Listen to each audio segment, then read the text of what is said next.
போலாமா? அன்பு ஊடக நண்பர்களுக்கு வணக்கம். இன்று தமிழ்நாடு இறகுப்பந்து கழகம் மற்றும் செங்கல்பட்டு மாவட்ட இறகுப்பந்து கழகம் இணைந்து Tamil Nadu under 17 badminton ranking tournament நடத்திட்டு இருக்கிறாங்க தாம்பரம் அருகில். இது இந்த போட்டியை தொடக்கி வச்சு தமிழ்நாட்டு சார்ந்த வீரர்கள் வீராங்கனைகள் உலக அளவில் பல பதக்கங்களை வென்று கொண்டிருக்கின்றார்கள் பேட்மிண்டன். எங்களுடைய கோரிக்கை, தமிழக அரசுக்கு கோரிக்கை, அதுவும் குறிப்பாக தம்பி உதயநிதி அவர்களுக்கு கோரிக்கை, பேட்மிண்டன் விளையாட்டுக்கு ஒவ்வொரு மாவட்டத்திலும் உள் அரங்கு விளையாட்டு அரங்கங்கள் அதிக அளவில் கட்ட வேண்டும், உருவாக்க வேண்டும். முதல் முறையாக தமிழ்நாட்டை சார்ந்த வீரர்கள் எல்லாம் பன்னாட்டு விளையாட்டு போட்டிகளில் கலந்து தங்க பதக்கங்களை வென்றிருக்கிறார்கள். தமிழக அரசு இன்னும் ஊக்குவித்தால் நிச்சயமாக ஒலிம்பிக்கில் கலந்து கொண்டு அதில் தமிழ்நாட்டிற்கு மட்டும் இந்தியாவுக்கு பெருமை சேர்க்கின்ற வகையில் பதக்கங்களை வெல்வார்கள். அடுத்தது பொலிட்டிக்கல். நீங்க போயிடுங்க.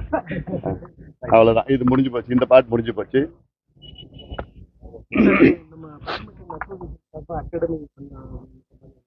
அதான் அகாடமி நாங்க தமிழ்நாடு அரசுக்கு இடத்த கேட்டு ரொம்ப நாள் ஆச்சு.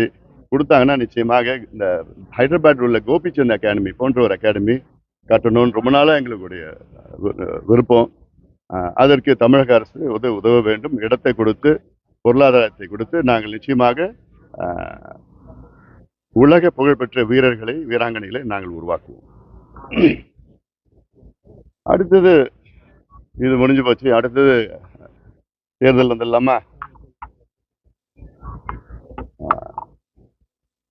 விக்கிரவாண்டி இடைத்தேர்தல் ஒரு ஜனநாயக கேலி கூத்து.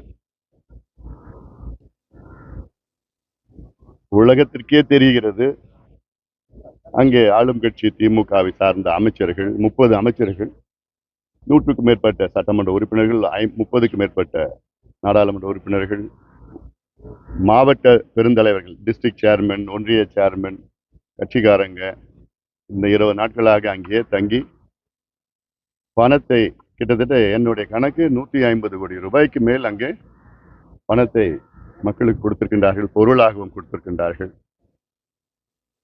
பிறகு எதுக்கு இந்த தேர்தல் எனக்கு புரியல.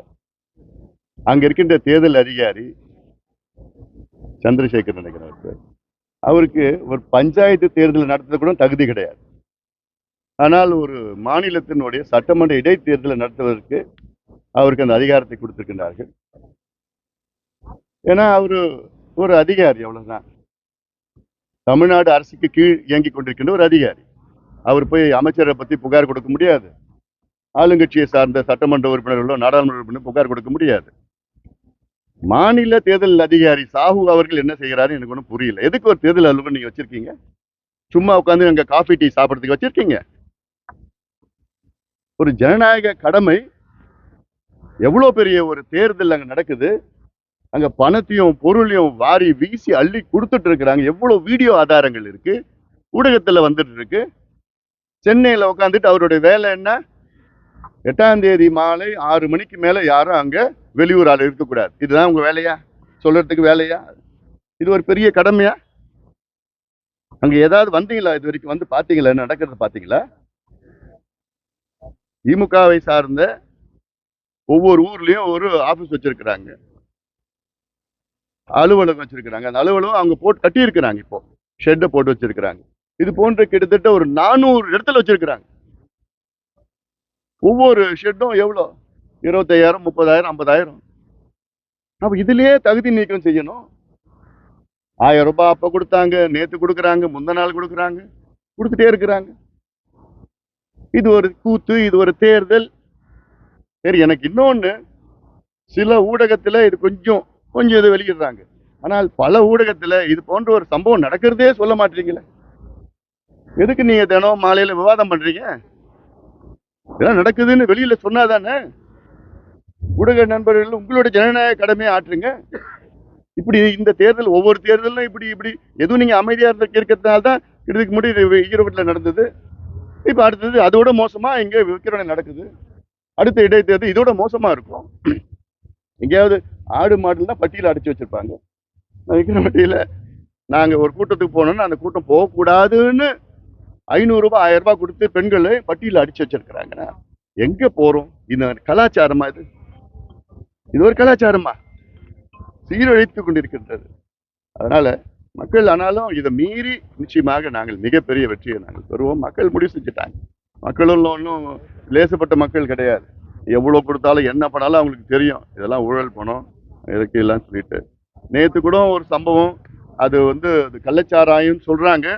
ஒரு உயிர் இழந்திருக்கிறார் அந்த விக்கிரவாண்டி தொகுதியிலே. இன்னொருத்தர் அனுமதிக்கப்பட்டிருக்கார் மருத்துவமனையில. அது விசாரிக்கணும். ஆனா நிச்சயமா இப்போ ஆளுங்கட்சி அதை மூடி மறைப்பாங்க. அதனால இதெல்லாம் முதலமைச்சர் கவனத்துல எடுத்துக்கணும். தமிழ்நாட்டில் பார்த்தீங்கன்னா இப்போ சட்ட ஒழுங்கு பிரச்சனை நிறைய இருக்கு. அதுக்கு முக்கிய காரணம் இந்த மதுவும் இந்த கஞ்சாவும் இந்த போதைப் பொருள் தான் காரணம்.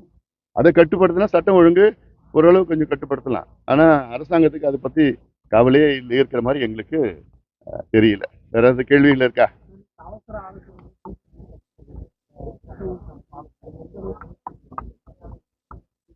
செய்யட்டும். ஒரு வாய்ப்பு கொடுத்து பார்க்கலாம். அவங்களுக்கு ஒரு புதிய இப்போ கமிஷனர்லாம் மாற்றிருக்கிறாங்க. அவங்களுக்கு வாய்ப்பு கொடுத்து பார்ப்போம். ஏன்னா எடுத்த உடனே நம்ம குறை சொல்றது அது ஒரு நல்லது இருக்காது. ஒரு புதுசு அருண் பொறுப்பு ஏற்றிருக்கிறாரு. ஏற்றுக்கிட்டு நிச்சயமா ஒரு வாய்ப்பு கொடுத்து கட்டுப்படுத்தணும். ஏன்னா இந்த கூலிப்படை அதை போன்ற கலாச்சாரத்தை வேரோட அறுக்கணும். அவங்களுக்கு பயம் உண்டாக்கணும். பயம் இல்லாதனால தான் ஏதோ போறாங்க, கும்பலா போறாங்க, வெட்டிட்டு சரண் அடைகிறாங்க. அவ்வளவுதான், முடிஞ்சு போச்சு.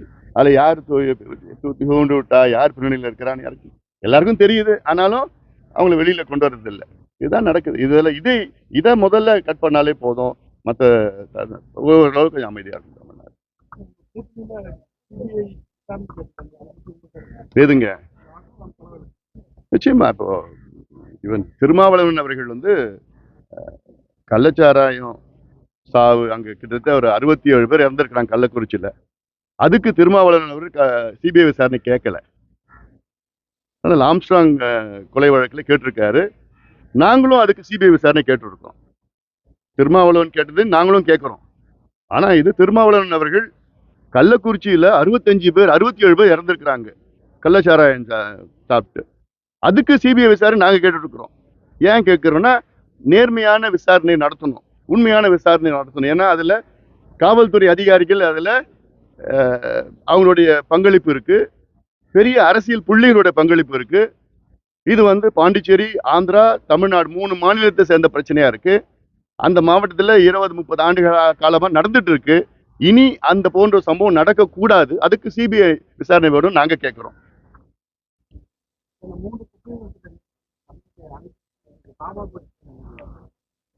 அதுல சில நல்ல அம்சங்களும் இருக்கு, இல்ல சிலது கொஞ்சம் மாற்றக்கூடிய அம்சங்கள்லாம் இருக்கு. அதுவும் நாங்க ஆலோசனை நடத்திட்டு வரோம். நிச்சயமாக அந்த ஆலோசனைகளை நடத்தி மத்திய அரசுக்கு நாங்க அதை கொண்டு போய் அமித்ஷாவிடம் சந்திச்சு நாங்க கொண்டு